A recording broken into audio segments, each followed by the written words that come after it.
compañeiros son problemas comuns, inda que ata agora o certo é que nos preocupaba o lume provocado ao lado do noso monte ou entre o noso monte e o outro e o do lado.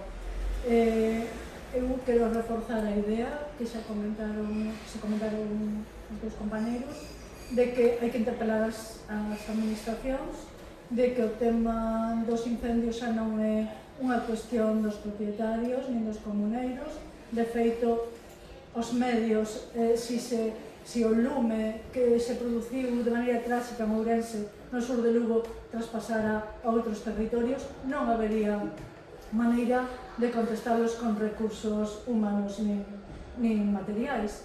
Entón, chegamos tarde ao debate, como case sempre, en todos os temas sociais, pero é necesario unha implicación, pero dos demais arriba aos demais abaixo. Pensamos tamén, ou polo menos é algo que algunhas comunidades imos tendo moi claro, que o tema do monte é un tema que aínda non se pensa que é un tema de todos. Usamos o monte para pasear o can, pero nos preguntamos cal é a función do monte máis alá de pasear o noso can, con todos os respetos para a tenza de mascotas e para as persoas que utilizan o monte para o lecer, non? De feito, o monte empezase a coñecer, pero nadie cuestiona iso que problemas o sea, que vantaxas nos dá, pero que problemas podemos ter. Nós, tal como dixo o Xío, nos temos un monte que ven dende Cabo Home ata Vilaboa, o Morrazo son 13 comunidades, e é un monte fundamentalmente lindado por casas, por industrias, por praias, por vivendas, algunhas ilegais. Entón, a problemática de un lume xa sobarda o que se pensaba que era un lume de 30 anos.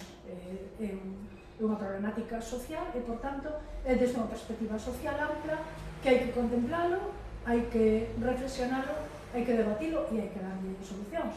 O que non pode quedar a mensaxe é que son 4 persoas con problemas mentais os que prenden lume no monte, porque iso xa non é así, parte de que a dimensión do monte é como o que comentaba José, é outra, non? Son grandísimos lumes imposibles de responder ou de sofocar. E, eu fago o que fago é unha chamada a parte da asistencia á nosa xornada por parte de comuneiras e comuneiros e a implicación que é necesaria neste tema, non? Porque somos aínda unha realidade un pouco oculta, igual na Mancomunidade de Vigo é máis coñecida a súa actividade, pero nos outros casos é un tema que queda en segundo ou terceiro lugar do debate social, municipal. Pois nada.